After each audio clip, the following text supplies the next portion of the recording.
मई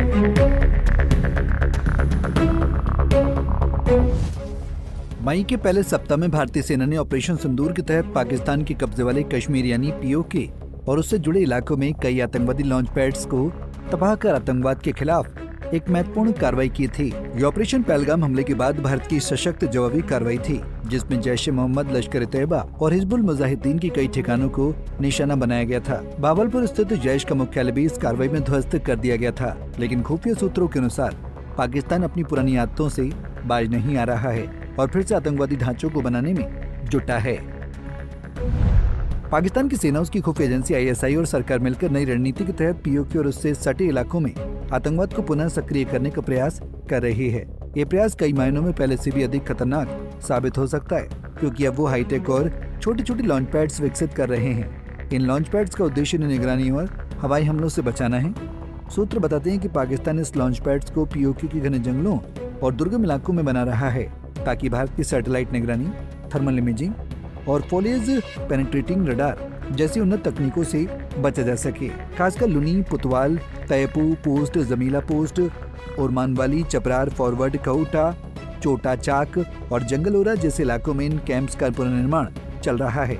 पाकिस्तानी सेना और ISI 13 प्रमुख लॉन्चिंग पैड्स की स्थापना में लगे हुए हैं। ये इलाके जैसे कील, शारदी, दुदनियाल, अथमुकाम, जुरा, लीपा, घाटी, पचबीन, चमन, टंडपानी, नियाली, जानकोट, चकोटी, निकेल और फॉरवर्ड कहूटा आतंकवाद के लिए नए हब बनने वाले हैं। सिर्फ पीओके तक सीमित नहीं, पाकिस्तान ने अंतर्राष्ट्रीय सीमा IB के पास भी आतंकवादी गतिविधियों को फिर से सक्रिय करना शुरू किया है। 4 पुराने लॉन्च पैड जिन्हें ऑपरेशन सिंदूर में नष्ट किया गया था, अब दोबारा सक्रिय हो रहे हैं। इनमें जम्मू सेक्टर के मसरूर, बड़ा भाई, चपरार, लोनी और शकरगढ़ में एक ड्रोन सेंटर शामिल है। इस कदम से आतंकवादी गतिविधियों को सीमा के पास तेजी से अंजाम देने की कोशिश हो रही है। ISI ने बड़े आतंकवादी कैंप्स को छोटे छोटे मिनी कैंप्स में विभाजित करने की रणनीति अपनाई है। इसका उद्देश्य भारतीय हवाई हमलों और ड्रोन निगरानी के दौरान होने वाले नुकसान को कम करना है।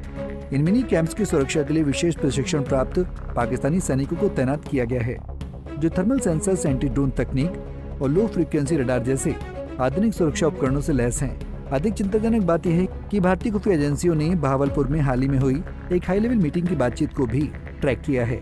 इस मीटिंग में जैश, लश्कर, हिजबुल और तहरीक-ए-फीसल के कमांडर और ISI के अधिकारी शामिल थे।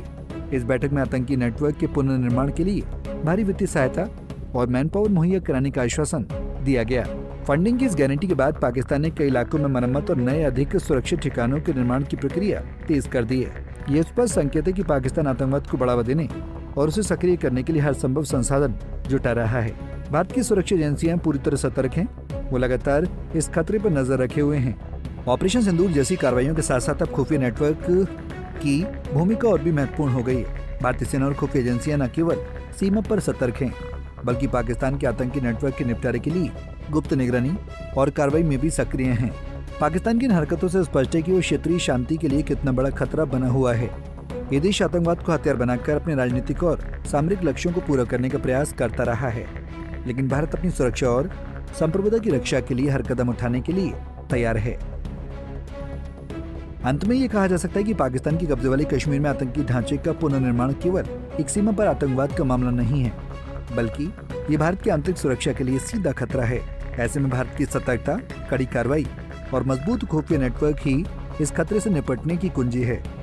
क्षेत्रीय स्थिरता और शांति की खातिर भी आवश्यक है कि पाकिस्तान आतंकवाद की इस कट्टर नीति को त्यागे और आतंकवाद से लड़ने में वास्तविक सहयोग करे। Bureau report, Punjab Kesari TV. हमसे जुड़े रहने के लिए हमारे YouTube चैनल को सब्सक्राइब करें और नई वीडियो की नोटिफिकेशन के लिए बेल आइकॉन को दबाएं।